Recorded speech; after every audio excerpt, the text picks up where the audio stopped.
Time to make the chimichangas. It's Harmless Phosphorescence.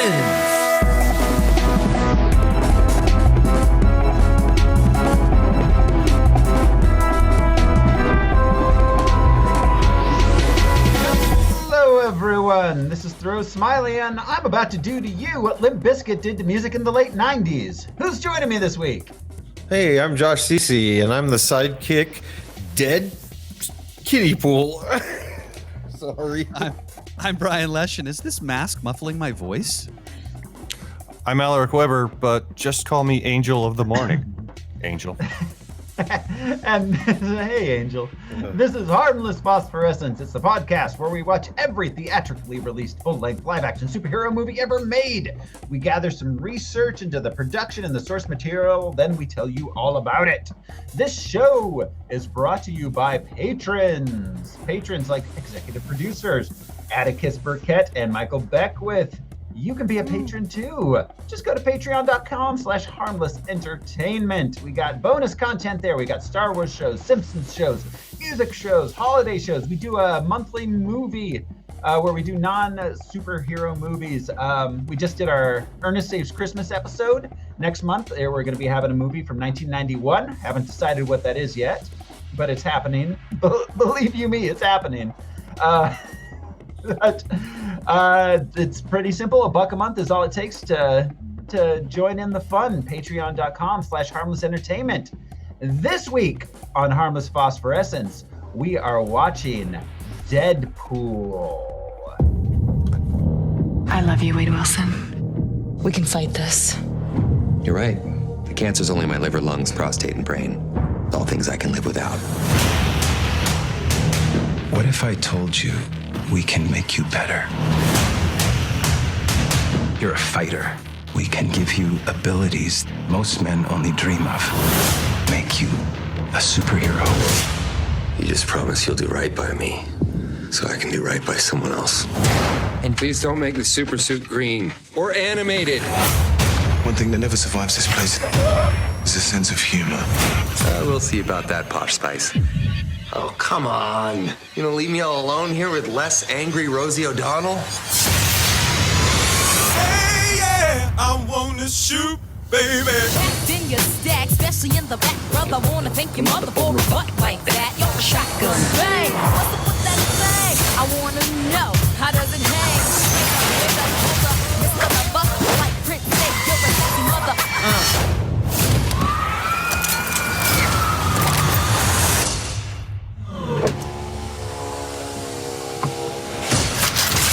Wait! You may be wondering why the red suit. Well, that's so bad guys can't see me bleed. This guy's got the right idea. He wore the brown pants. Cue the music. X gon' give it to you. Wait for you to get it. What the? X gon' deliver to you. Red with the enemy. No matter how many caps I break when I'm enemy. Reeks like old lady pants in here. Why such a douche this morning? Oh, God, you are hard to look at. You look like the topographical map of Utah. Exactly. Down, like it's free. I won't be the one ending up on the beat. It's the only thing you can't do. Came out to play. Stay out.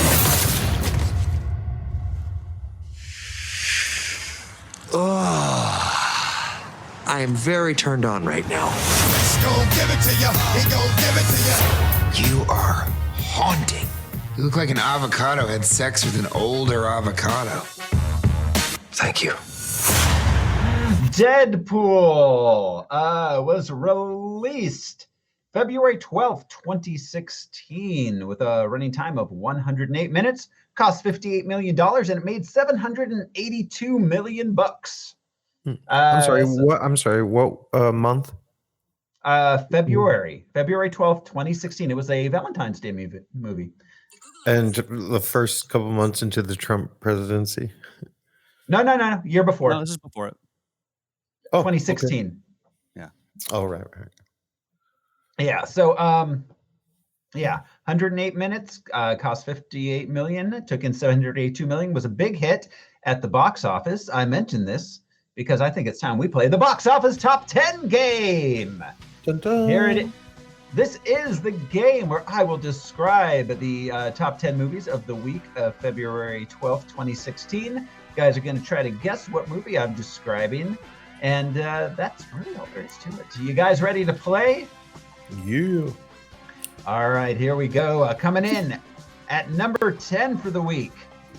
An American nanny is shocked that her new English family's boy is actually a life-size doll. Oh no. Oh, yeah. Isn't it called just The Boy? It is. It's called The Boy. I think I vaguely remember this. This seems really disturbing. It sounds like Lars and the Real Girl. Oh. But darker. Yeah. Yeah, I never saw it, but I see the thumbnail on Netflix or one of them.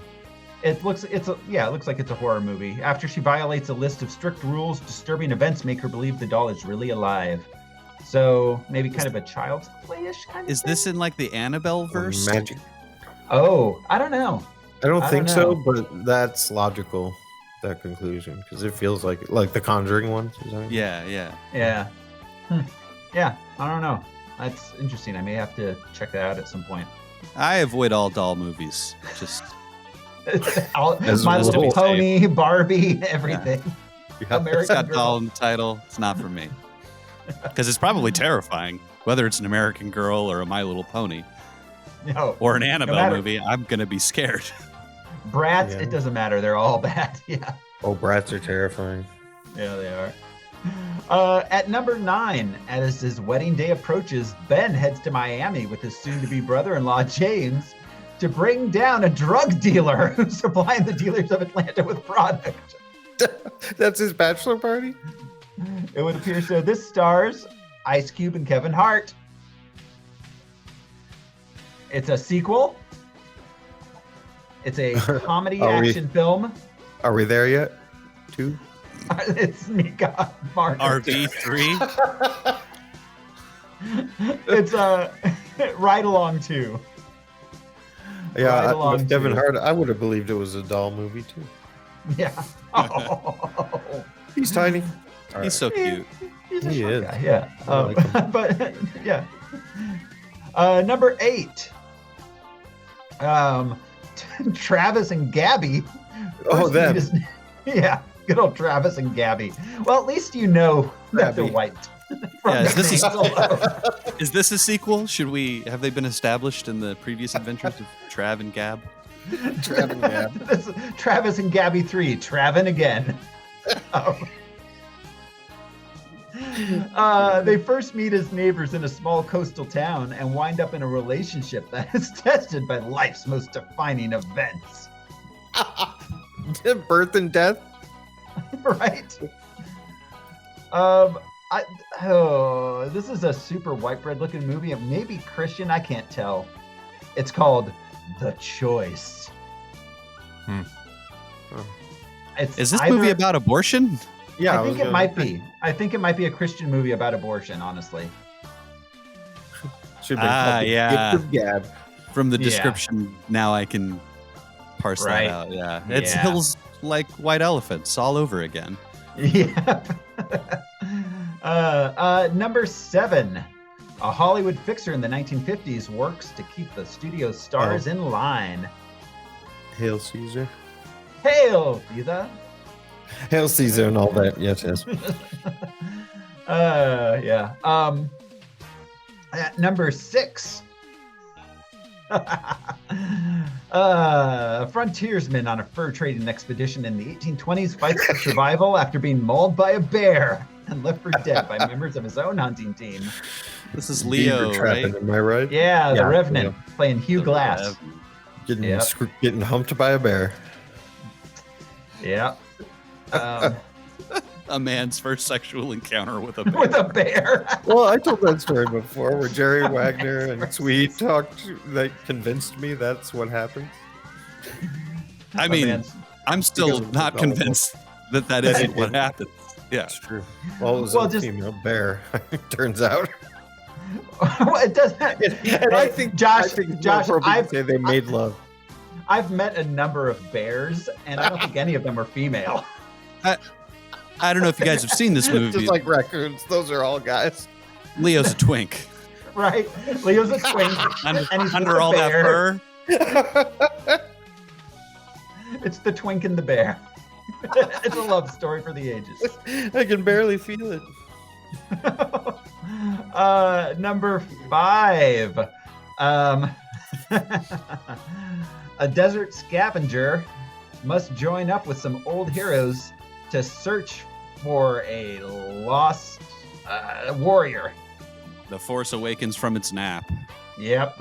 Star Wars Episode 7, The Force Awakens. So much promise. Gabby and Travis are on Tatooine.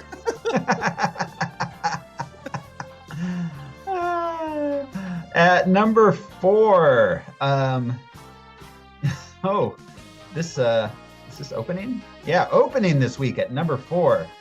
Derek and Hansel are lured into modeling again in Rome, where they find themselves the target of a sinister conspiracy. Zoolander 2. Yeah, it was disappointing. It was very disappointing. Yeah. I saw it and I don't remember it. It's like Anchorman 2. I'm like, I don't remember any of the jokes or bits or anything. Super disappointing. Whereas I could quote the entire Zoolander movie. Oh yeah, the first Zoolander was brilliant. Was borderline brilliant. Yeah, and they just like willingly dated themselves. You know, the opening sequence is Justin Bieber and him. You know, he's being hunted.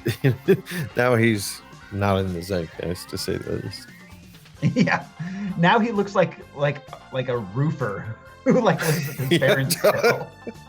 He's jumping to what Vanilla Ice did. It's like, fucking, I'm gonna flip houses. Number 3. A group of young adults navigate love and relationships in New York City. That could be one of 75,000 movies. Yeah. Are they all white too? Is this in the Friends verse? They are absolutely all white. It's a group. Let's see. We've got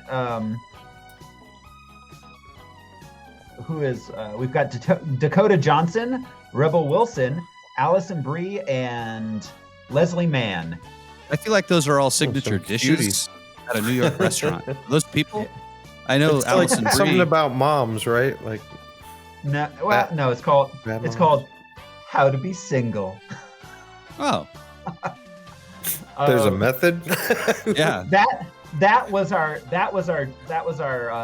Valentine's Day chick flick opening for the weekend. Period. Because February 12th chick flick. That's your that's the one that the boyfriends are being drugged to. No, the straight white boyfriends are being this madness. Yeah, the straight white boyfriends are being drugged to that one. Drugged and dragged to the movie. Yes, both. Drugged as well. Number 2. Poe must face 2 hugely epic but different threats. One supernatural, and the other a little closer to home. Quoth the Raven? Not that Poe. Panda. Which one, Al? Yes! Kung Fu Panda 3. Damn. Jack Black's getting those checks. Yeah, he is. And opening at number 1, a wisecracking mercenary gets experimented on and becomes immortal but ugly. Immortal but ugly. Fine. Yes. I'm mortal and ugly now. So for me everything's the same except I don't die. Except this grueling process day after day. Yes. Deadpool opened at number 1. That is our box office top 10 game, which brings us to the character and comic book background. Mr. Marvel Weber, tell us what we need to know about where Deadpool came from, what he was up to, and why he did it. I believe I asked you to call me Angel of the Morning. Sorry, Angel of the Morning. That's okay. I'll let it slide. Deadpool, real name Wade Winston Wilson, was created by Fabian Nicienza and Rob Liefeld, first appearing in The New Mutants, number 98, cover dated February of 1991. Initially depicted as a supervillain, the character would later evolve into his more recognizable anti-heroic persona. Deadpool is a disfigured mercenary with superhuman regeneration abilities and physical prowess. Deadpool's original story had him joining the Weapon X program after getting kicked out of Army Special Forces and receiving an artificial healing factor based on that of Wolverine's. And his regeneration is superhuman because human beings take a little bit longer to regrow an arm. A little bit. Yeah. A little bit longer. Yeah, regular human regeneration takes longer. Super, but he's so super for him. So he was, am I right? Wasn't he was originally created as a parody of a DC character? Well, so either the artist or the writer, I can't remember which one it was heavily influenced by Spiderman and Wolverine. But he was also a big fan of Teen Titans. And he came up with this character. He also liked the Avengers, and he likes how Captain America had his shield, and some of them had like proper weapons. So he wanted to create a character with weapons. And did I mention Teen Titans? He was a big fan of Teen Titans. Okay, so he creates this character and shows it to his partner in writing, and he says, "That's Slade Wilson from Teen Titans," which is Deathstroke. Yes. Yeah, the Terminator. So, as an inside joke, they named him Wade Wilson. Instead of Slade Wilson, but they decided to. He wasn't. I don't think he was directly a parody. But there was just so much influence that when he created this character, it was just there. Gotcha. And the mercenary type character. Yeah. Well, and I know that the design, the original design of Deadpool, it looks a little bit like the 80s design of Deathstroke too. Oh yeah. The Liefeld giant shoulders, tiny feet. Yeah. Oh yeah, I never liked Rob Liefeld's art. Let's see. Early on, Deadpool had a recurring role in X-Force, made guest appearances in Avengers, Daredevil, and Heroes for Hire, and had a couple self-titled miniseries. He was also an Alpha Flight, I'm pretty sure, during this period of wild. time. Probably. He is supposed to be or thought to be Canadian. Deadpool was given his own ongoing title in 1997. The series firmly established his supporting cast, including prisoner/den mother Blind Al and best friend Weasel. This series became an action comedy parody of current anti-hero comics, which were in popularity, and introduced the fourth wall breaking gimmick. The Deadpool title is currently in Volume 5, an ongoing publication begun in January of 2016. And I mean, that's really Deadpool's biggest power, is his ability to break the fourth wall and to understand the rules of being a comic book character. Well, and immortality, being doomed to never be able to die. There have been a lot of comics written about that whole idea too. Did anyone have any? I didn't write it down any more about Deadpool. Did anybody have any like favorite Deadpool moments or I have a question. Things? Were the two evil people, the bald guy and the chick? Were they? I have more on them. I just wanted to. Oh, you do. I see. Yes. No, I just there's a couple of cool one-off books that they've made in the past like 2 or 3 years. They made a really great Art of War that ends in the most self-referencing fourth wall break I've ever seen in a comic book. Also, there's a current run, I think that may have just wrapped up, that's red and white. That's only in red and white. It's a really weird comic. But yeah, they're able to. Oh well, I guess maybe it is red, white, and black. but yeah, they play so many jokes off of there only being that simple color palette. They do a lot with Deadpool that is not about his character, because you can do so much with the fourth wall breaks as an element. They've done it for that stuff. They've done it for a few characters, but I think the first one was Deadpool. But Deadpool kills the Marvel Universe. That was the big one. That was like his famous run. Yeah, Deadpool kills Marvel Universe.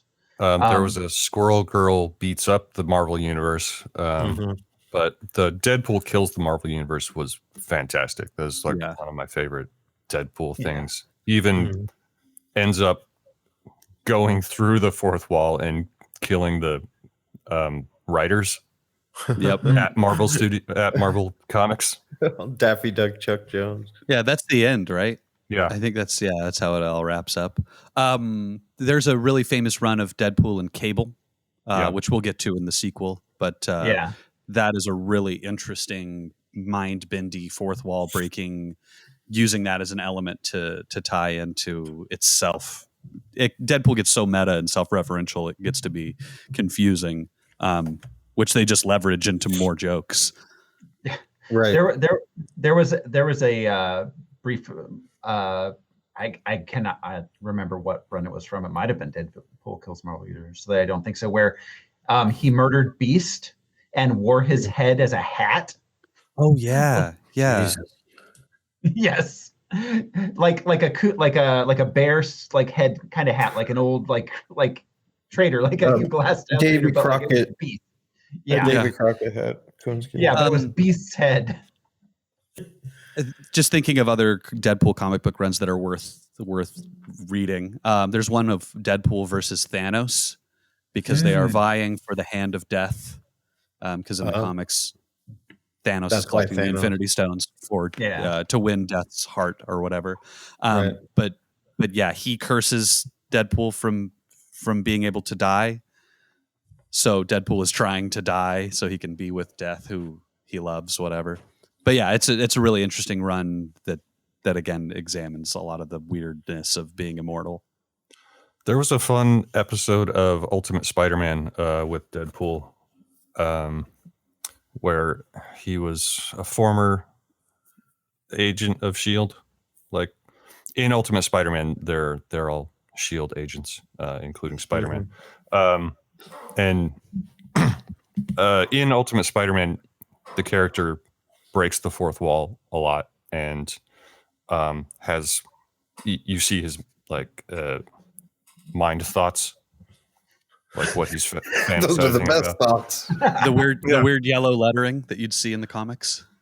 Oh no! Like just they'll flash to whatever's going on in his head, whatever Spider-Man's making up. In the Deadpool episode, Deadpool would like interrupt in his fantasy world. He would pop in, and Spider-Man kept, how are you doing that? How are you in my head? It's like, maybe you're in my head. Just a fun interplay between those two characters and their extra layers of breaking walls. Well, and Deadpool is the biggest fan of both Captain America and Spider-Man out of all the characters in the comics. I was going to say, I don't know if people are aware, but there's a whole genre of fan fiction based around Wade and Peter Parker being lovers. Yep. I mean, sure. Artwork. I don't care. There's a lot. There is quite a bit of it. More than most. So. Yeah. I was just commenting on what a large. Yeah, there's a lot of yes. Make Peter anybody Parker, gay, make anybody purple, make anybody, it doesn't matter. Make them purple. Who cares? So all right, yeah. So Al, we've got a couple other characters. We do, yeah. So the other comic book characters include Vanessa, the girlfriend in comics, also known as Copycat. I didn't delve into her because her copycat persona is not explored in this film. Nope. But Frances Fanny Freeman, aka Ajax, was an enforcer at a hospice for failed super soldiers of the Weapon X program. Francis's boss had his nerve endings removed, resulting in a high tolerance to pain. He also had an enhanced strength and intuitive capacity, and was given super speed and agility via subdermal implants. But severing your nerve endings, it would affect your tactile motions, right? Wouldn't it? Make your hands harder to use. That tracks with science, with medical science as we know it. Doctor, finally, I'll get my. We have Angel Dust. She was a member of the Chicago Morlocks, an underground society of outcast mutants. The Chicago Morlocks. I think they're going to go all the way this year. Is that a mutant basketball team? I was going to say, I thought they're going to win the Stanley Cup. Yeah. An underground mutant basketball team. Oh, that's right, because the Morlocks live underground and yes, the time center machine. of the earth. That's right. Or, yeah, time machine. The time machine, H2O, yeah. Adrenaline would give Angel bursts of super strength. Is that why she's named after PCP? Oh, Maybe. Angel Dust, yeah. Is that why you want us to call you Angel of the Morning, Al? Because of your PCP? mad love for PCP. Just picking up cars and fucking raging. Hey, PCP stands for People Caring for People. That's why I'm picking this car up. We have Colossus, a.k.a. Pyotr Nikolaevich Rasputin. X-Men member who can transform his body into metallic form. We've seen him and possibly talked about him before. We did, and it was X2 or 3, I can't remember. I think it was 2. Yeah, when he's hiding the young children. This is his largest role to date. Not a lot of call for metal dudes in Hollywood. Yeah, although he was really great in Beauty and the Bride too. Negasonic Teenage Warhead, aka Philly Femister. Her name is Philly? Ellie. Oh, I was gonna say, I was like, I heard that's a Philly cool too. name. Ellie Femister. First appearing in new X-Men number 115 in August of 2001. Her primary powers included telepathy and precognition. Wait, what? She can't blow things up? Not in the The word comics. megaton is in her name. Then what is the point of like Teenage Warhead? Like, it's a bit of a misnomer. It's just like a punk rock riot girl name, was what I That's always awesome. interpreted Yeah. it as. Yeah.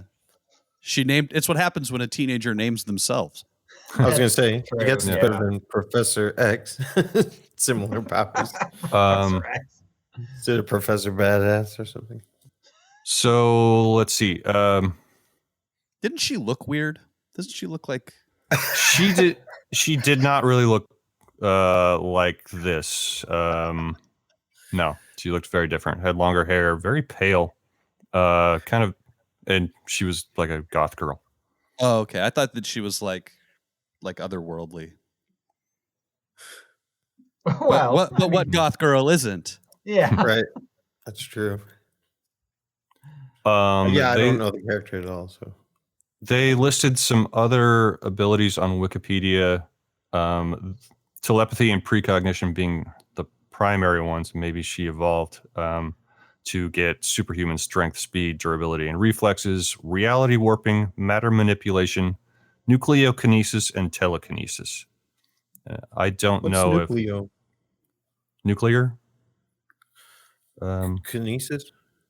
kinetic movement. Telekinesis, you can move things with your mind. That I Right. know. What But was she the one can you like said? create nuclear explosions with her mind, or like I'm not sure. It doesn't really delve into that in that spot. Let's see. Okay. I I don't know if the science checks out on that. Yeah, sounds like she's okay. an ambrosia salad of powers. It's a lot of Yeah, she she showcased most of her new abilities during the Deadpool and the Mercs for Money Volume 2 series, apparently. At the Mercenary Expo. So,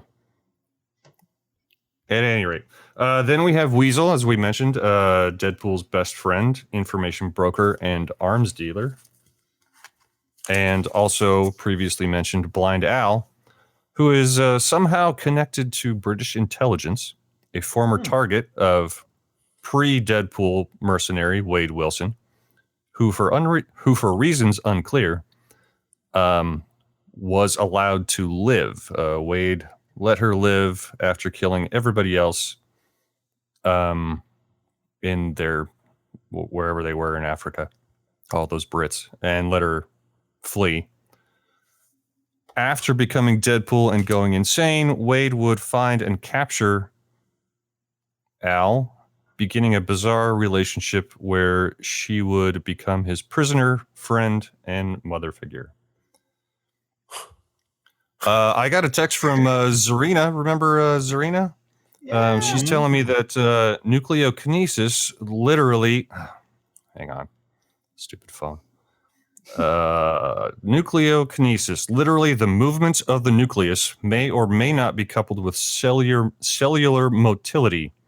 We depict the structure of the nucleus, discuss how the chromatin is organized within the nucleus, highlight nuclear substructure, and describe the molecules that anchor it to the cytoskeleton. It looks like she sent me a thesis synopsis.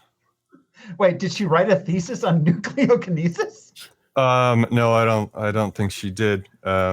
Someone's gunning for your job, Al. Somebody did. I think she just jumped on. It looks like she the computer jumped on the internet. A real thing? Google. She Googled it. So wait. The movement of a nucleus? Yeah. How do you spell Google? Did you ask a fake butler to take you to Old Vista? Zarina, if you're watching now, you can send comments to the whole crew via the YouTube feed. It'll show up on screen. It will. Yeah.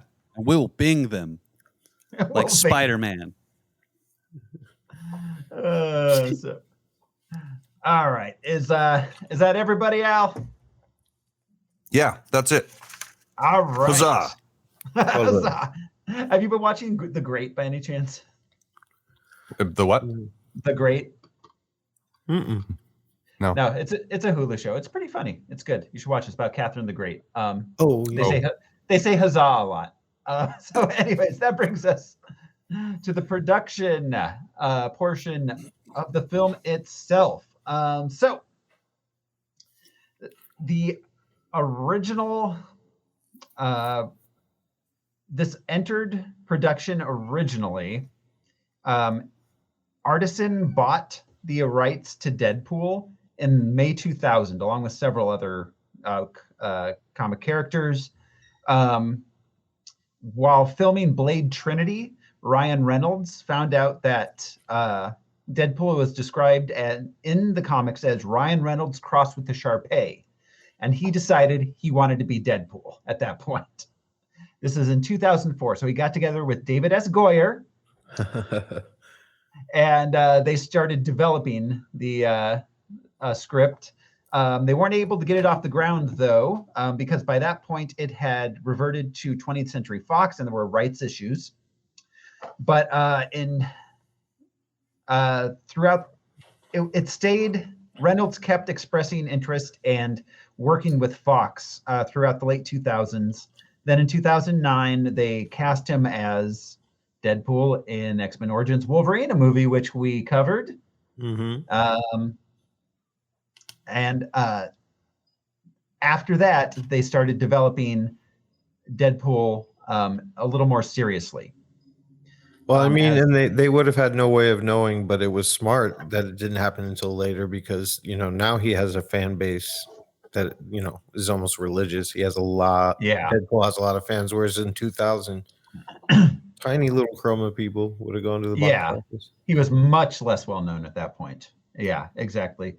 So So yeah, basically they put this. They started developing a script. Director Tim Miller started working with Ryan Reynolds. Ryan Reynolds was involved in the script throughout this, even though he does not have a writing credit. But Tim Miller created that. I don't know if you guys have seen it. It's basically a big chunk of the bridge scene, but it's all CGI. Oh yeah, over bananas. Gwen Stefani. Yes, yeah. This shit is bananas. BANANAS instead of shoop. So he made Tim Miller came from a FX background, so he was familiar with a lot of CGI, and so at a point when Fox was unclear, wasn't too bullish on making this, he created that and presented it to them as a proof of concept kind of thing. Right. They were still unimpressed, so he leaked it onto the internet, and it blew up. I don't think he leaked it onto the internet. Somebody. I think that somebody from the Edward production Snowden. house. Yeah. But I don't think Tim Miller and Ryan Reynolds, Well, I don't think either of them were. I think the were leaker faced against jail it time. leaking. I think he Yeah. faced jail time because it Did was like he? a breach of contract. Yeah, I vaguely remember Ryan Reynolds when the movie was first officially announced, thanking the guy and wishing him well in jail. Yeah. Wow.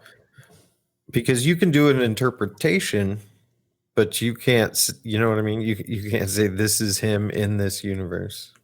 Well, yeah. You know what I mean? Because people have made Batman fan films, and of course, like Oh, Indiana, you can do that shit, but they weren't I think- doing that. They were saying this is Deadpool the character. So yeah, legal. Yeah. Well, and I think I think that that clip that he created belonged to 20th Century Yeah, Fox. yeah, it was That's it was what the I'm IP talking about, yeah. issue. Yeah. Right. It wasn't a variation. It was that property. Yeah. Well, and it's wild to. I wish we had that to watch. I mean, there's not much to watch besides what happened in the movie, but it is almost exactly the backbone of this entire film, Yeah, absolutely. like shot Absolutely. for shot. It is. Well, yeah, the scene which takes over half the film, really, like without the flashbacks. Yeah. So director Tim Miller, as I said, he got his start as a VFX artist. This was his first film that he directed. He was brought on. He was friends with Ryan Reynolds, which is kind of how his name got in as director for this. Since then, he's gone on to do Terminator: Dark Fate, which was a movie indeed. Has there been a good Terminator movie after T2? Like, really? I haven't. Yeah, I don't think there has, but I mean, there's been some that sucked less than others, but yeah, I don't know. And he's been an executive producer on both the Sonic the Hedgehog movies, and that's about it. He's done some TV stuff, but he did his VFX stuff goes way back. He was a VFX worker on since the 90s. Some of the big ones he did was on Thor: The Dark World. He was actually a second unit director. He did some second unit stuff with Girl and the Dragon Tattoo, Scott Pilgrim versus the World. So he was kind of getting his bona fides as second unit stuff there. This was written by Rhett Reese and Paul Wernick. There's a lot of Ryan Reynolds ghostwriting and ad-libbing in this film. A lot. Kind of almost like like Seth Rogen, like Paul Feige, like those kind of films where they just riff a lot. yeah, There was a the lot of that. Apatowverse. Yeah. Apatow, yeah. There's a lot of that going on. But Rhett Reese and Paul Wernick do get the writing credits. Rhett Reese also wrote Clifford's Really Big Movie and Cruel Intentions 3. I got a gig writing for a dog. Yeah, that's great. Additionally, he wrote Zombieland, G.I. Joe Retaliation, Deadpool 2, Zombieland Double Tap. He's apparently writing a new Clue movie. There's a Clue, a new Clue movie. Yeah. All right. I don't know. The It's first one was- interesting the similarities between this and Zombieland. Yeah, Let's you can point see that it out. for Yeah, sure. That tonally. R-rated action comedy. Yeah. Well, yeah, Zombieland was well written. Yeah. Oh yeah, yeah. Zombieland was great. Full of surprises. Mm-hmm. Yep. Paul Wernick is his partner. They write together, so he has much of the same credits as him, except he also has a writing credit on 2017's Life. With is that the? Oh no, that's not. I was thinking Eddie Murphy. Yeah, that's so was I. It's not 93 or whatever. Yeah, it looks was like that based on the board game? Oh yeah, that's what I was going to say. So yeah, this movie stars Ryan Reynolds. We have talked about Ryan Reynolds previously in the several films, including Blade Trinity and Wolverine Origins. We didn't do R.I.P.D. right? Oh, we didn't do what? R.I.P.D. Green Lantern. No. Oh my Green God. Lantern. That's right. I knew there was something worse than R.I.P.D. Yeah, Green Lantern. Starring as Vanessa Morena Baccarin. She's probably best known as Inara Sarah from Firefly. She's let's see. Since then, a lot. That was let's see. She was in Roger Dodger. Let's see. Ooh, she was in a Stargate sequel. The V reboot. Oh yeah, look at that. The V boot. Yeah. Oh gosh, she was in an episode of Always Sunny. Wow, I don't even remember that. She does a lot of guest starring on TV shows. It looks like not a lot of feature film work. I'm surprised after this she didn't get more. This was pretty high. She's done. Sorry. I thought you were shushing it. No, stuttering. She's done 24 episodes of The Flash as the voice of Gideon, a futuristic computer. I didn't realize that was her. That's interesting. She was in. She's been in Gotham. Oh yeah. As well as a series of unfortunate events.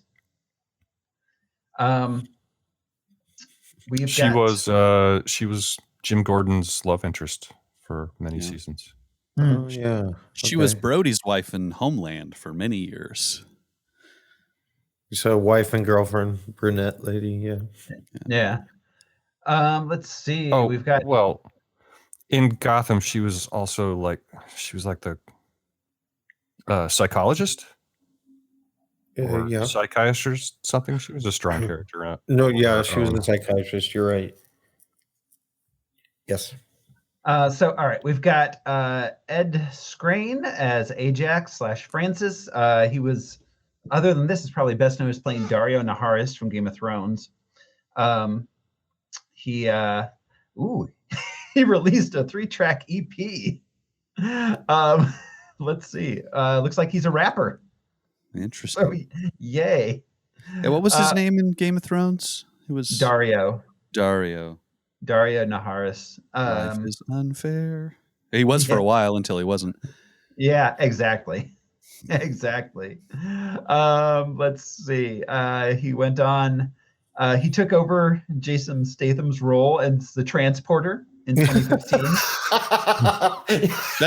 That seems like a mistake on his behalf. Like, yeah, I could do that.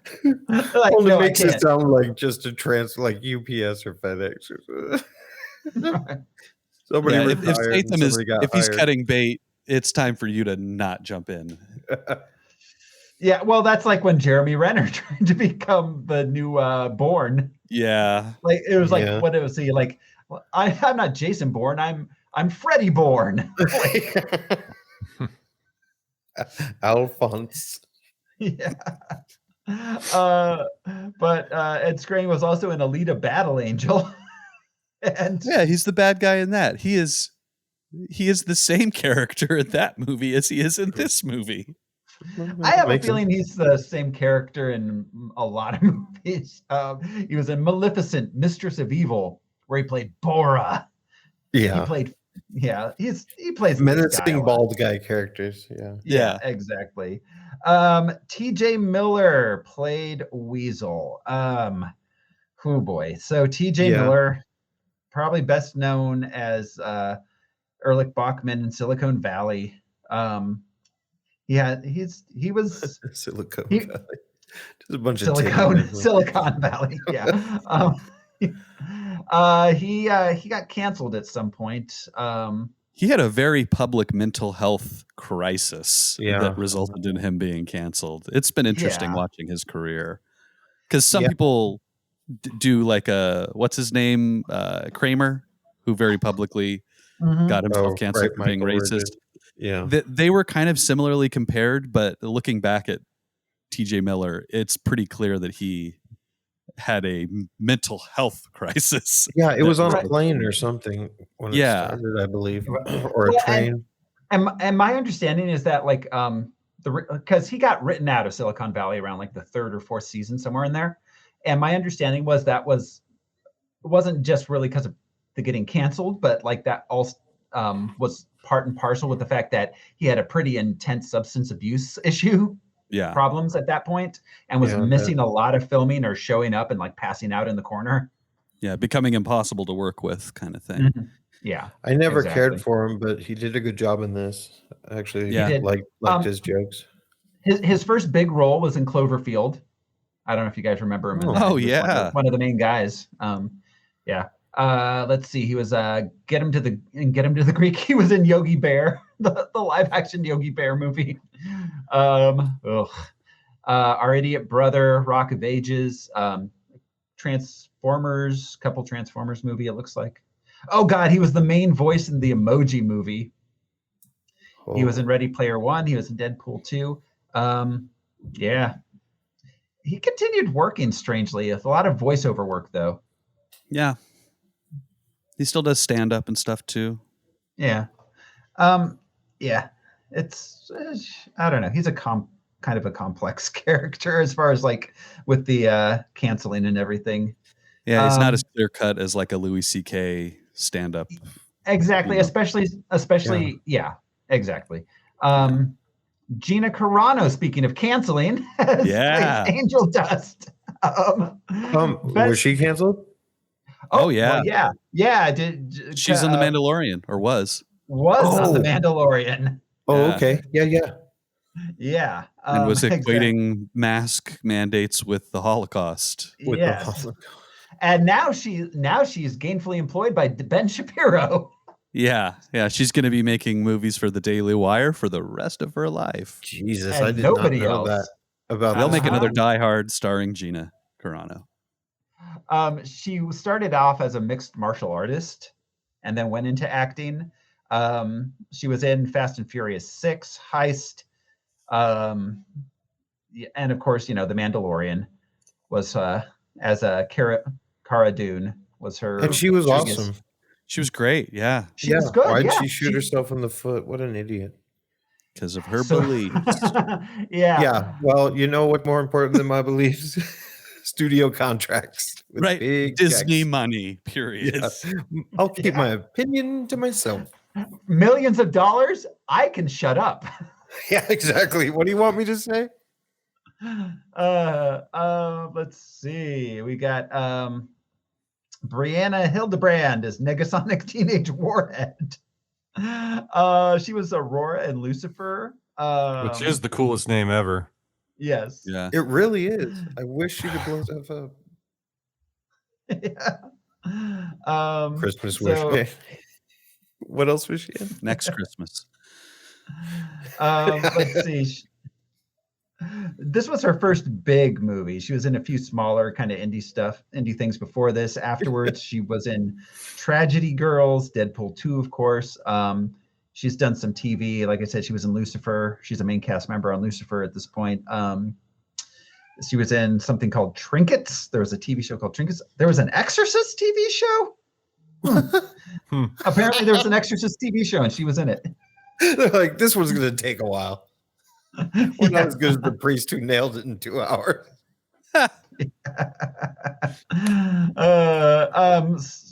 It's like an Incredible Hulk thing, but the Exorcists go from Washington townhouse to Washington townhouse. You wouldn't like me when I'm haunted. It's a different priest every week. The priest of the week. I like to think they only Father Dowling. I like to think they only do Washington D.C. townhouses, though. Yeah, yeah. Stephen Kapichik as the voice of Colossus. Let's see. In addition to being Colossus, he was in a bunch of Russian things, which I can't pronounce, and he also did. He's actually Russian. He is actually Russian, yeah. And he was also, let's see, he did some time on the show Numbers 24, a bunch of guest things. I imagine he was playing villains a lot. God, so many Russian movies. Yeah. Oh, Serbian. I'm sorry, Serbian. Okay. He is a Serbian actor. So is he a large dude? Not. I mean, I don't know. I don't know. All right, fair enough. It doesn't tell me how tall he is. He doesn't look especially large or menacing, though. Leslie Uggams is Blind Al. Leslie Uggams is she's been around for a while. She did a lot of Broadway. She's won some Tonys. She's been in Empire, a regular cast member in Empire.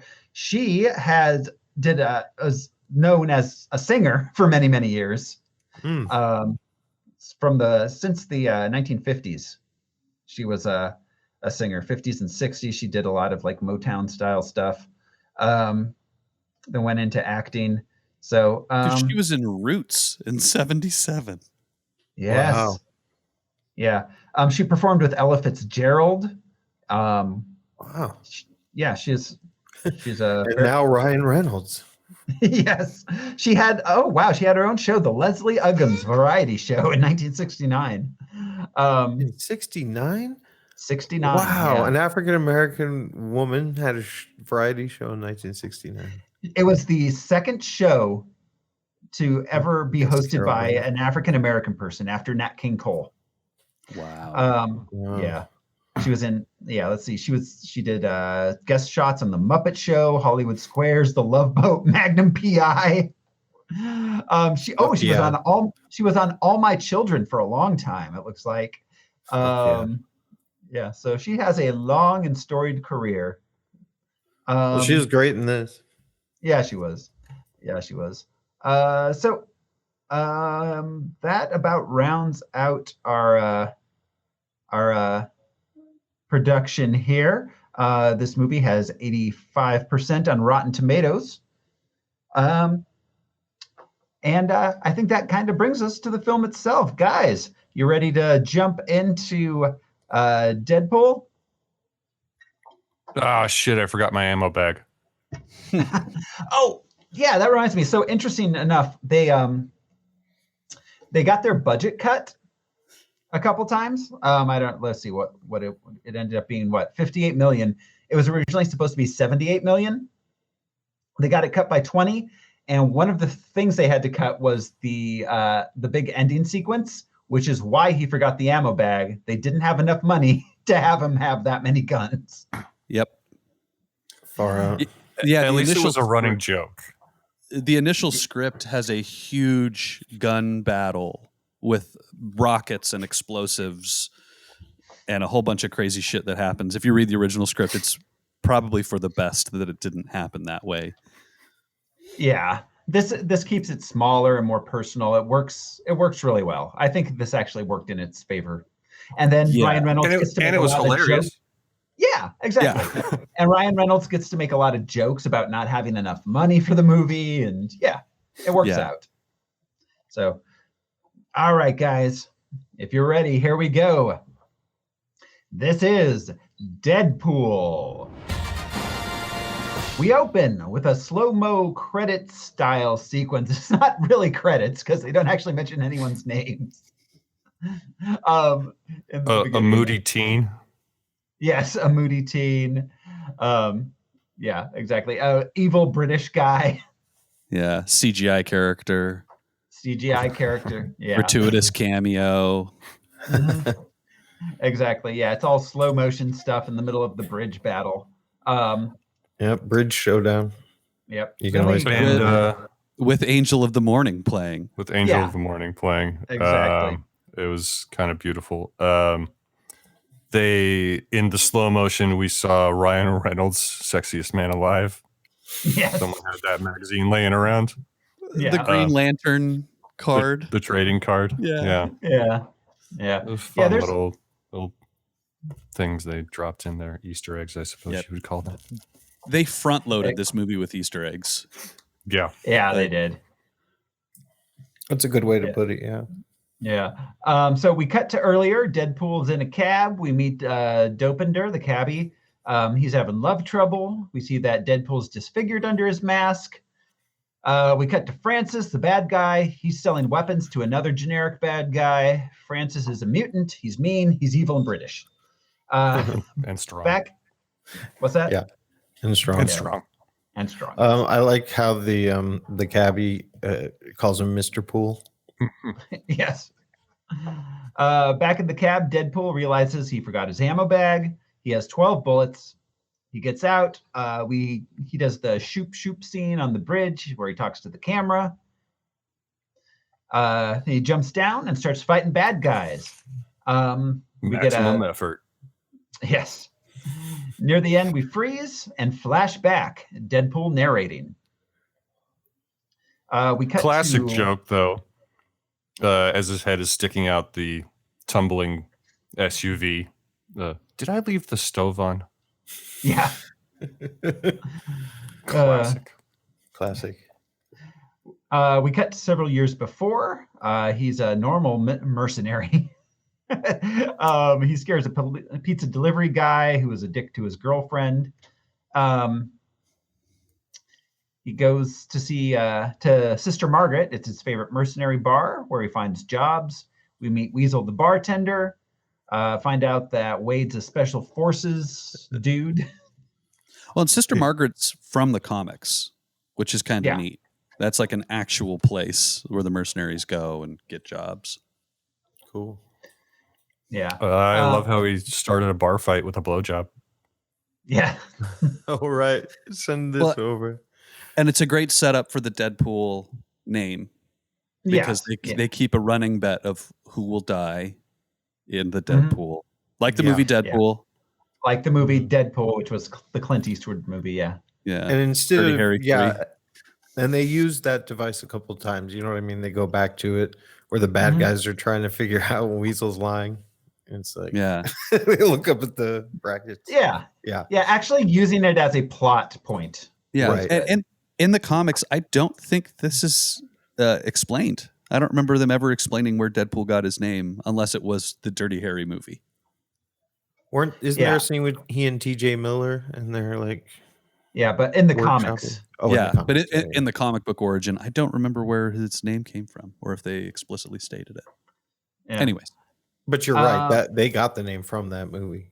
Yeah. And in the movie, it was this concept, like who's going to die next. Yeah. Right. So let's see. He's approached by a hooker. They bond over their shared sense of humor. It's Vanessa. We get a montage of them falling in love and having interesting sex. Oh, man. Brownie mix, ball gags, and clown porn. Yes. That's my favorite line between the two of them. Who would do such a thing? Hopefully you. Perhaps history's sexiest and naughtiest montage. Yes. Oh, man. To Calendar Girl, every day of the year. Yeah. It was a nice, fast way to do that, you know? Sometimes the flashback of the courting is just too long and boring. This was just the right amount. It's funny. It's exciting. I mean, they're both so goddamn good looking. The Lent joke was just dropped me. Yeah. What is it again? What do you say? Well, they're having all this crazy sex, and then suddenly, like, she brings him tea or something, and they're just sitting in chairs, like happy Lent. Right. Yeah. International Women's Day, where she is pegging him. Yeah. Look on his, the cut to his face. Nope. Yeah. Well, I mentioned the the fan fiction, but wasn't he kind of fluid Oh yeah, In the absolutely. Yeah. Okay, Yeah. all right, that's what I thought. And always will be. Yeah, I'm Good. pretty sure he's fairly pansexual in the comics as far as like canonically yeah. speaking. Yeah. That's always what I thought. Wikipedia tells me that was that he was confirmed as being pansexual in December of 2013. That's when he came. All right. Community. He's all, don't use my dead name.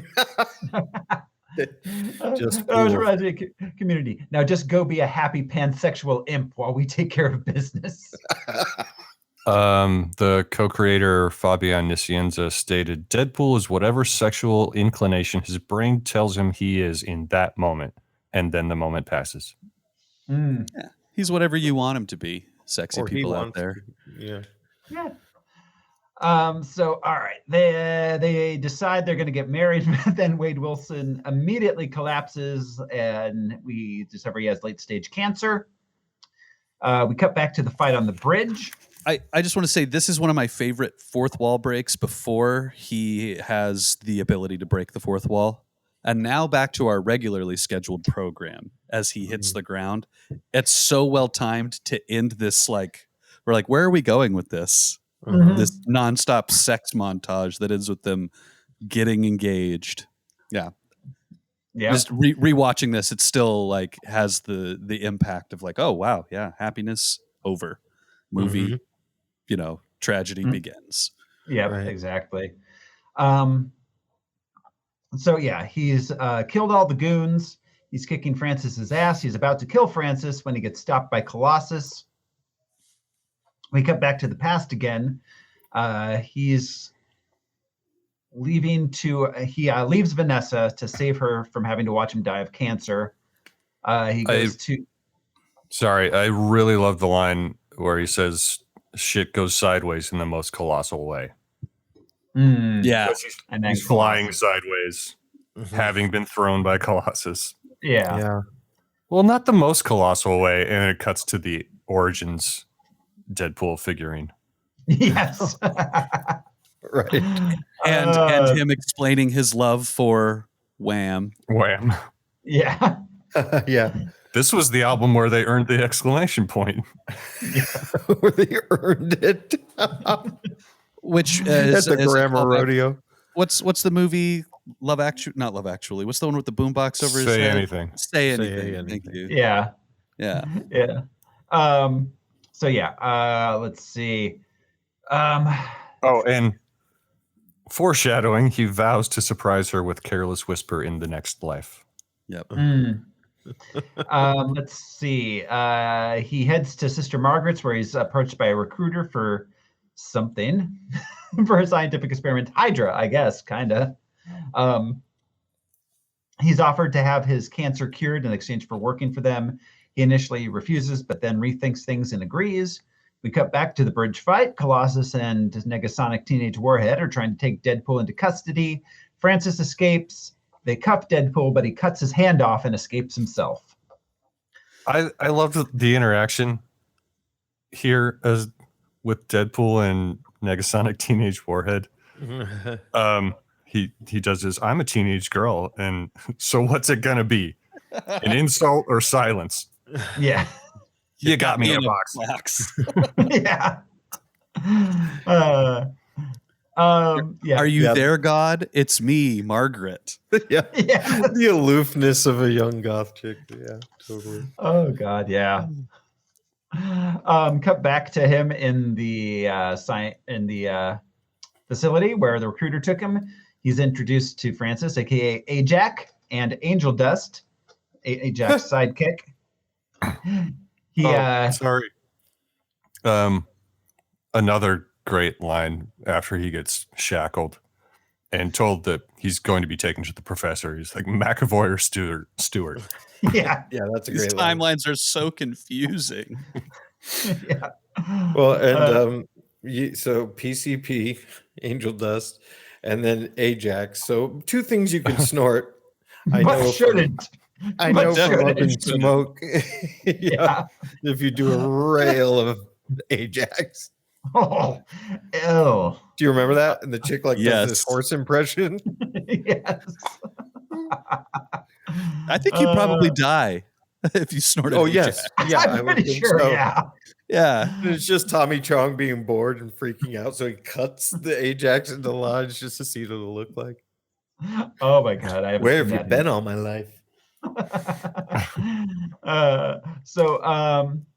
Yeah, let's see. He's infected with a serum that's supposed to bring out an X.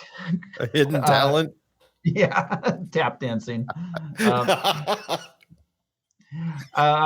He's tortured and to induce stress and trigger any mutation he may have. There's no success for quite a while.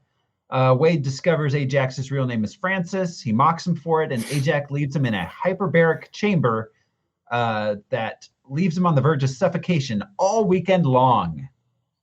So this establishes that Deadpool is not a mutant, but rather a mutate, which is a distinction he makes oftentimes in the comics. Yeah.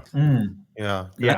I think this is our first mutate that we see in the X-Men universe, wherever this exists in that world. On screen, well, I mean, Logan's still a mutant, no matter what. Do you that count X program did. the Maximovs? The senator in the first X-Men movie, Waterman. Yeah. I think his was induced as well. Yeah. That's what they were putting on the Statue of Liberty, which we've talked about that movie device, like on top of a Well, yeah, them and the lizard in the Amazing Spider-Man had the same plan. I think there was another one recently too. Well, I mean, the Maximovs in Age of Ultron are Fantastic Four. Oh, Fantastic Four. They had a Skybeam. Yeah. Oh, the Skybeam. God. Yeah. I'm glad there was no Skybeam in this. So, all right, this triggers his mutation. It cures his cancer, but also leaves him horribly disfigured. Wade manages to start the lab on fire. He fights Francis. Ransom does beat him and leaves him to die in the flames. However, due to his new healing abilities, he survives. He fights Francis fully nude with this man's dick just flapping around. I have never been so satisfied by male nudity in a film than this moment. Well, there are a few things more terrifying than a naked man. Especially one running. Coming at you. Yeah. I don't know what you have in mind, but count me out. Yeah. I just this guy's running. I should probably run too. Rewatching this is such a choice because they could have put him in like X-Men, X-Force style briefs, like athletic underwear. They're like, no, dude, this man is butt ass naked, fighting through fire. Well, they're like, we've got the R, we're just going for it. Yeah, might as well double down on it. Yeah. So he pulls himself together, stalks Vanessa for a little bit, discovers she's working as a stripper. He doesn't approach her, though, as he's sure she'll be disgusted by his disfigurement. He goes and talks to Weasel. He decides to find Francis to cure his appearance. He's going to wear a mask and hunt Francis down. They come up with the Deadpool name. Then we get a montage. So that's like a Phantom of the Opera type vibe, Yeah. Can't face his love because he's disfigured now. Yeah. I think this is a major complaint of a lot of people about this movie, but from the comic book character, this makes sense, at least as an origin. Like he is a sensitive, complex human being. He is not just loud and gregarious. But he brushes everything else off. But yeah, you know what I mean? He seems to not take anything seriously and then is deeply emotional. I appreciated that way of showing that. No, absolutely. And I this definitely, I had no problem with this. I mean, I can see how someone could criticize that narrative choice, but I think personally it works. It's this whole thing could have been avoided with just one conversation, finger in the plot kind of thing. And I'm like, I'll accept it. Well, I mean, I can accept it because it's not like they're avoiding that. It's not like it's a simple conversation. He made a specific choice. The character made a choice which resulted in unintended consequences, which is fine. Yeah. People make choices that aren't always. Go ahead. Oh, shit. I lost my train of thought. Go ahead. Okay. Sorry. I was just going to say, people make choices all the time that aren't like the smartest choice, Like, there's no reason that this is an issue. Right. And it plays on its own point, which is again satisfying. But he didn't want her to see him dying of cancer. Now he's immortal, and he doesn't want her to see him disfigured. You know? Yeah. That's good writing. Yeah. Thoreau, we almost glossed over our cameo from Stan Lee. You've been. No, we haven't got there yet. Okay, I was going to say, I was like, because you've been in that position. I have, yes. Yeah, I want to hear what that's like. It's. I mean, I've been waiting my whole life for this moment. That's its own podcast, Brian. Reverse cowgirl. So all right. Let's see. We get a montage of him beating up low-level criminals. He's got himself a Pepe Sylvia board. He's trying to work his way up to Francis. An explainer song. Yeah. Yes, we get the explainer Deadpool song. Finally in the middle of the movie and not just at the end in the credits. Yeah. And it is so bad that it is good. It is. Yeah. That it's Captain Deadpool. No, just Deadpool. It's at this point. Sexy motherfucker. There is a whole lot going on in this song. There's a lot, yes. I got to get caught up on my movie music project. Oh, yeah. The playlist. Oh, yeah. Yeah. So I can get these. You're going to have to go back more and timely rewatch fashion. All of these movies, Al. I don't have to rewatch them. There are records out there. I will ask Jeeves. What is it for you? What songs are in all these movies? Jeeves, you go to Alta Vista and ask Bing to Google something for me. So all right, he makes friends with Blind Al at this point. Eventually, he finds. I miss cocaine. Well, and that's a little bit later, but she tells him how to get blood out of clothes. Yeah, the blood out of the clothes thing is club soda and lemon. Yeah, for a blind person to be intimately aware how to get a stain out was a funny touch. Totally. Eventually, he finds the recruiter who leads him to Francis, and that brings us to the present. After the bridge fight, he goes home. He's roommates with Blind Al now. He has to wait for his hand to grow back. Little baby hand. Yeah. Like Chris Elliott in Scary Movie. I'm sorry. Oh, God. Meanwhile, Francis heads back to his evil guy hideout and vows to kill Wade. In the bar, he goes searching for leads and discovers a picture of Wade and Vanessa. Sees the Deadpool. Weasel calls Wade, and they go to Vanessa's strip club to protect her from Francis. And here's where we get the Stanley cameo. He's the DJ. There's no murder in the champagne room. Well, you have to pay extra. Give it up for Chastity. Which is the best stripper name ever. Yep. Yes. I think this may be my favorite Stanley cameo out of all of them because it is just so over the top. It really is. And gratuitous. Yeah, he's a creep, and we all know it. Yeah. We love him for it. I think my favorite stripper name is Mulvar. Was this somewhere in Eastern Europe? No, when my sister was pregnant and talking about baby names, my uncle and I were really pushing for Mulvar, the merciless. But Ella Jean's cute too. Cobra Ann. Yeah. Yes, I love that. Yeah. So, yeah. I don't know. He's a strip club DJ. You worked in the stripper mines. We've talked. I did. Yeah, I did. If you want to hear, there's quite a few Patreon episodes where I think I talk about it. I don't know if I do it much on here. But there was a stripper named Isis. I remember from when I was doing that, and I sometimes after Isis came up in the Middle East was wondering if she changed her name. I mean, I think I remember seeing her. I mean, there as a patron at the boat. Archer changed their spy organization's name from ISIS to something else in response to real life ISIS. Well, it's the name of one of my favorite Bob Dylan songs, and so that's why I remember the stripper, because I was like, oh. I mean, that's what the terrorist organization named themselves after. They're obviously big Bob Dylan fans. Yeah, obviously. They're like, we were almost Sweet Marie, but this will strike fear in the hearts of the Americans. Like, everybody must get stoned. Anyways. Thanks, Brian. That was the reaction I wanted. Oh, man.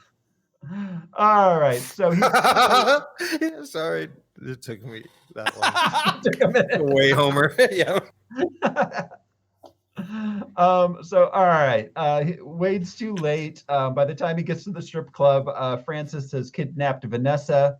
He texts Wade with the directions to find her. Well, she wasn't kidnapped before he arrived. She was kidnapped while he was there. Yeah. In the bathroom. Trying to psych himself up. Yeah, because he walks behind her and they have the like magnetic movie moment where they almost catch each other, like Sleepless in Seattle, where they're just like almost make eye contact. Mm-hmm. Yeah. So all right. Wade arms up. He heads out. They're on a helicarrier. Like, this is like an MCU reference before they were in the MCU. He has so many guns under the floorboard of his house. He has the cocaine that he mentions to Blind Al. Yeah, under the floorboards, there's cocaine. And what does he say? Like a pound of cocaine? The cure for blindness. The cure for blindness. Yeah, cocaine and the cure for blindness. Yeah. He takes every single gun from the house, including her little daily carry pistol that she has in her sweatpants. Right. Her tiny 45. Yeah. That she is pointing somewhere else. Yeah. There was a full minute of collecting guns. Wow. Yeah. There was a lot of gun collecting. Which really builds up for that punchline. Exactly. Yeah. Yeah. Yeah. He doesn't have them ready to go. He has to scavenge them throughout the house. Right. And I just love the, I need guns. Which ones? I need all the guns. Yeah. I don't know if I told you guys, my 5th grade class, the last day of class this semester, I assigned them all the homework. Oh no! All the homeworks. I had, when I don't assign them homework, I write no homework. But then like that last day, I was like all the homework, and they panicked until they're like, "What does this mean?" It means no homework. Keep them on their toes. Al. Have a good break. You mad scientist. But I made them write it down in their planners to tell their parents. So, and I told them to show this to their parents and tell them that they forgot their homework book at school. This is the joke that keeps on giving, man. You're an agent of chaos. Yeah. It was a fun last day. Let me see it. Let me double check. There's some kids sitting at home this Christmas break, like crying because of that. Just like, I swear it was a joke. It was a joke. So all right. Let's see. Ajax puts Vanessa in a hyperbaric chamber to suffocate her. Wade goes to the Professor X school, gets Colossus and like a Sonic Teenage Warhead. I love the joke. It's like funny how it's only the two of you here in such a big house. It's like almost like the studio couldn't afford any more X-Men. Yeah. They take the same cab with Defendor to the helicarrier. There's the whole bit with his cousin in the trunk. Bandu, yes. Oh, that's right. I forgot I didn't tell him to do any of this. Kill him. Colossus so they get the helicarrier. We find out he forgot his guns. Yeah, I did not even pick up on the fact that it was a helicarrier until I watched it for the fourth time in my life last night. It's like, oh, awesome. Yeah. It's in dry dock. It's a damaged helicarrier from possibly Age of Ultron? Question mark. Right. Or like Captain America, Winter Soldier when they crash. Like, yeah. It is a different design. There are vertical like jet engines instead of it being turbines, but still a helicarrier. Yeah. So, yeah, it's very that works well considering Deadpool's now in the MCU. Even though we're assuming this is, he's going to come from a different multiverse or something for Deadpool 3. Oh, yeah. Well, this was such a conscious choice, too. I don't want to linger too long on the helicarrier just existing, but there is no S.H.I.E.L.D., there is no Hydra in the X-Men universe. Those are primarily Avengers verse things. Yeah. Yeah, and they chose to put that in there to confound us even more. Yeah. Because comic book fans are trying to connect all these loose threads together. Yeah, exactly. I have a feeling it was just a big troll on their part. Yeah. Well, and we get a recurring Deadpool character showing up here in the fight, Hydra Bob, who is not called Hydra Bob. He is just Bob, which adds another layer to that. Like, what is happening in this universe? Yeah, exactly. So Colossus and Negasonic Teenage Warhead fight Angel Dust while Deadpool fights his way up the helicarrier to Ajax. It's just a lot of fighting for a while. During the battle, Negasonic accidentally destroys the stabilizers on the helicarrier, causing it to tip.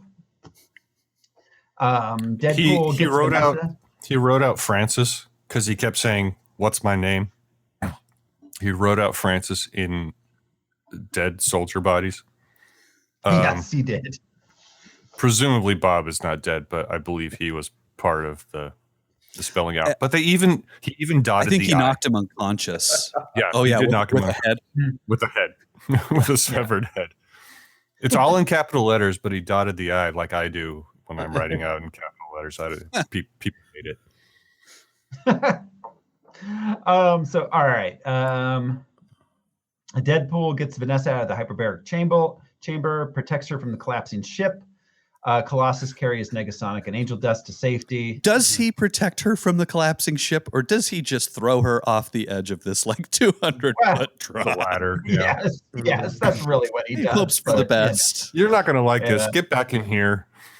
Let's see how this goes. Yeah, she'd be like a can of tuna inside that thing, just like shredded bits of human being afterwards. Yeah, sure would. Ajax and Deadpool fight at the end. Deadpool kicks his ass. Ajax reveals to Deadpool there is no cure for his appearance. He was just fucking with him. Colossus shows up and is given a big speech to Deadpool about being a hero to convince him not to shoot Francis, but Deadpool just shoots him in the middle of the speech. We get a brief moment of visual hallucinations on screen from Wade when he gets stabbed in the head with the knife. Yeah. Oh, yeah. And then the needle drop in slow motion, too. This is one of my favorite, we are getting a fourth wall break from his perspective, from his first person insanity, with the little cute animals as they're dying. The unicorn, the little heart guy. Yeah. It was just a creative choice. I thought that if they hadn't done it, it wouldn't have been as crazy. Would have been very straightforward. Music slowed down. Definitely. There was we had the X gonna give it to you scene, which was man, which was great. Did you guys know that DMX did a version of Rudolph the Red-Nosed Reindeer? It came up on yesterday because we were just playing random Christmas music. Yeah. But there's no different. There's no rapping. He's just doing Rudolph the entire song. I'm into it. Yeah. In his DMX style. It was amazing. Anyways, let's see. He kills Ajax, Francis. I loved how that in that made Colossus throw up. Yeah. He blows his brains out.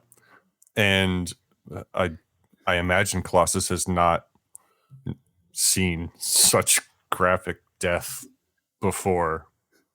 Right. He's always saving people. He's not Yeah. seeing people die like that. Yeah. Yeah. So he tells Colossus he'll try to be more heroic next time. I'll keep an eye out for the other 4 times. The other 4 moments. Yeah. Yeah. He and Vanessa get reunited. She's angry at him for leaving. She's more understanding after learning of his appearance. He pulls the mask off and he has like the Hugh Jackman face. The People magazine stapled to his face. Stapled. Yes, stapled to his face. And it's been under there the whole time. Yeah. This whole fight. I love the idea of him fighting with that underneath his mask. How uncomfortable that must have been. Yeah. Oh, so how hard to uncomfortable. see. No peripheral. Yeah, exactly. Yeah. Oh, is this one of the first ones where they animate the mask? Oh, like yeah. they do Spidey now? I can't think of one previous to this where they animated the mask that we've seen. Green Lantern. Oh, yeah. Well, I think in the Raimi ones, the white could get bigger and smaller, but that was it. I don't. I don't think they did. I don't remember them changing in scale. I feel like I didn't see that on Spidey until the MCU Spidey, but I can't say for certain. Well, and they explained it in universe with Spider-Man 2, where the aperture size helps him focus. Whereas Deadpool, it's just, he's very animated. Right. Yeah, exactly. It was very well kissed. done. Oh, it's incredible. It was. Definitely. This would not they have kissed. worked as well without his eyeballs emoting. Like, I don't think it would have worked at all if he just looked like Deadpool. Right. Yeah.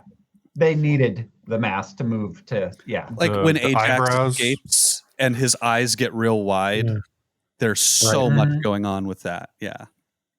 Absolutely. And I mean, I have to assume that them being white is all just CGI and it was just holes for him to see. Oh, yeah. I don't think the black is even there on most of the shots when he is like, and they just CGI probably like the full patch over it. Yeah, that makes sense. Yeah. So they kiss, credits roll. We get an after credit scene. It's a Ferris Bueller parody, and he teases Deadpool 2. Oh, right after while they're kissing, he makes good on his promise of Careless Whisper. Yes. Yeah. Careless Whisper plays this out, and that was it. I mean, it was good. It felt. I'm sorry. In the after credit scene, he mentioned that they're gonna have Cable in the sequel, and they might cast Keira Knightley. Yeah, she can do anything. Well, and Keira Knightley was Domino in an unrelated movie about bounty hunters, so I thought that was funny because Domino made it into the sequel. Yeah. Yeah, I don't know. I don't really have any unanswered questions. It was a really straightforward, simple, just solid on the ground superhero movie. I really liked it. I wonder what this movie would have been like had it been more linear without the flashbacks and the storytelling voiceover elements, the Tarantino Pulp Fiction feel. Yeah. It definitely had. Yeah. I don't know if it would have worked as well. I don't think it would have. I think it would have been too straightforward. We would have had a fight on a bridge and a fight at the end, and that would have been the movie. Right. And to have the love montage and then boom, right back to the action kind of thing. Yeah. This worked really. This is one of the few occasions where the whole flashback thing worked so well. Yeah. Yeah. I can't imagine it would have worked half as well if it had just been a straightforward beginning to end kind of story. Yeah, super satisfying, fun. Just it was what it was. It's the perfect outlet for Ryan Reynolds-ness. I find myself in other movies becoming a bit tedious now and then. Oh yeah, depending on what it is, but it's perfect for Deadpool. He's too much intentionally. Yeah. This isn't our first rated R movie, that's for sure, because No. Toxies are all full of nudity and violence and blood. But they were never rated by the MPAA. That's They weren't. We had Blade. Blade was R, I think. Oh, okay, Blade. That makes sense. There's been a few, not a ton, but a few. This is definitely our highest grossing R movie, and still, I'm Absolutely. pretty sure the highest grossing rated R comic book movie ever made. Yeah, absolutely. Probably the best art. The only movie I've seen that comes close to this, and it's like how hard of an R it is. That's as good, besides the sequel. Would be the Suicide Squad. Oh yeah, the James Gunn one. That was a lot of kind of Deadpool-y feel to it. Mm-hmm. But yeah, it was great. I don't know. I don't have a ton more to say about this. It was good. It was funny. It did what it was supposed to. Same here. How far back in real time was Guardians of the Galaxy? Oh, 2 years? 2014? 2014, yeah. Yeah. There was a similar, like, brilliant use of music. Yeah, absolutely. And, yeah. And the fun factor. Yeah. Mm-hmm. Yeah, definitely. Well, and the fact that they aren't afraid of violence, you know, they're showcasing it because it is part of the character, like with Rocket, where Rocket is incredibly violent. Yeah. Yeah. I also got at a couple points I got a Darkman vibe. Specifically when he was stalking Vanessa. Yeah, I could see that. Yeah, and definitely. couldn't bring him to it because he's hideous. We did get a Liam Neeson reference. Oh, we did. Yeah, he at some point. He mused upon the Taken trilogy. Oh, that's right. He's Yeah. just bad parenting. Yeah. Yes. So, all right. Well, he has a particular set of skills, and parenting isn't one of them. That's right. Particular leaves a lot of things out. There's a lot of things he's not skilled at as well. And the fourth one is just about a parking spot. Yeah, he can parallel park really well. No, it's taken. He has to keep laughing. So, all right. Well, guys, you want to go ahead and just rank Deadpool? Oh, man. Yeah. What do we got in the top 20? All right. So here is our rankings. Let's see. Let's make this as big as we can. Let's see. So the first thing that I saw coming up on this that made me say, hey, I could definitely put it higher than that was Kick-Ass, because it reminded me a little of Kick-Ass, but I thought this was way better. Mm-hmm. I agree. It's definitely better than the first Thor, I thought. Yes. Then at number 16, we get to Superman, and that's where I start wondering. So above Superman, we've got Dark Knight Rises, Iron Man 3, Age of Ultron, Ant-Man, Days of Future Past, and I'm thinking, I don't know how much I can put it above a lot of these. Well, it was maybe as good as Ant-Man, or possibly better. You know, with witty repartee compared to other MCU. I can see that. Yeah, I could see that. It's definitely okay. Above Ant-Man, we have Days of Future Past, and above Days of Future Past, we have Spider-Man. And I feel like that's kind of a hard stop, personally. Yeah, because Days of Future Past, at least so far, is the best X-Men movie, and I think it's better than this. What's right under Days of Under Future Days of Future Past is Ant-Man. You got Days of Future Past there and Ant-Man there. So Brian, in the middle. Field? Okay, so saying in between those, Brian and Al, what are your guys' feelings about this area, this movie, these things we do? I have extreme views on Deadpool. I personally think that this is one of the best comic book adaptations still that's been made. They took really the character and ran with it in ways that, like Ant-Man, there are some changes. Spider-Man, there are some significant changes. Batman, there are some changes. All of the changes benefited the character immensely. Yeah. Not to mention Ryan Reynolds is more Deadpool than fucking, in my mind, Robert Downey Jr. is Iron Man. Doesn't make it a better movie than Iron Man, but he is the best casting. That I have not seen cast. The only other casting I can think of that is as good as this is maybe Patrick Stewart as Professor X. Like that is just so spot on. There is no single human being I could think of that would do this better or even nearly as well. No, I definitely agree. As an adaptation from the source material, this is probably one of the best. Yeah, absolutely. I forgot to mention it back when, but one of the scenes in the bar, Rob Liefeld is at the bar. Yeah, we get a freaking Liefeld cameo. I forgot. Yeah, that's awesome. I don't know, Al. What are your thoughts? Ooh.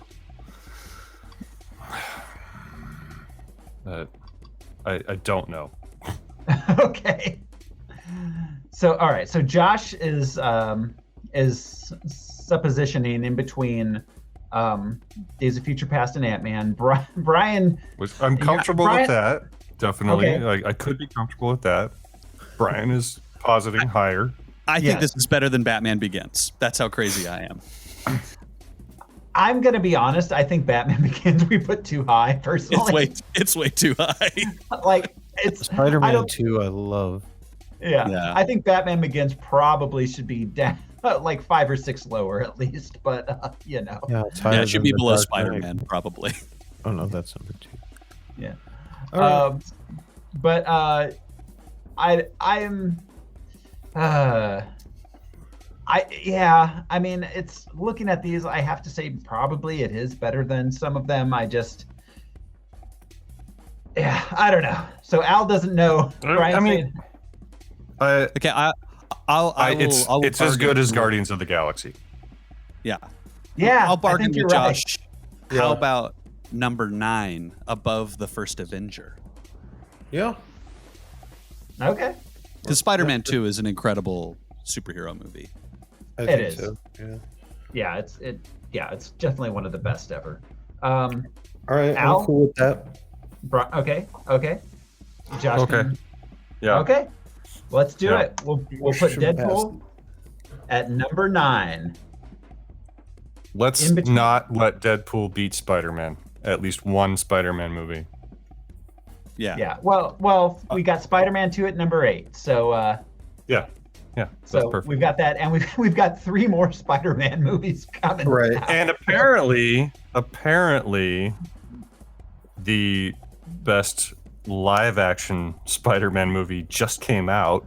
Right, and that's gonna, it's gonna So, take our top 10. Anyway, it's definitely given Spider-Man 2 a run for its money in best. I absolutely. Yeah. So all right, that is our ranking. So it goes at number 9, in between Spidey 2 and Captain America: The First Avenger, which means it's time for us to move on to next week's episode. Next week, we are going to be watching leaving the Marvel Universe for Batman v Superman: Dawn of Justice. Martha v. Martha. Yeah. Martha movie. Martha, my dear. That is next week on Harmless Phosphorescence. I cannot imagine a more different film than Deadpool as far as tone goes. Yeah. Deadpool 2 directly comments on this movie being as dark as it is. Oh my God. This is the movie that made me decide I just don't like DC anymore.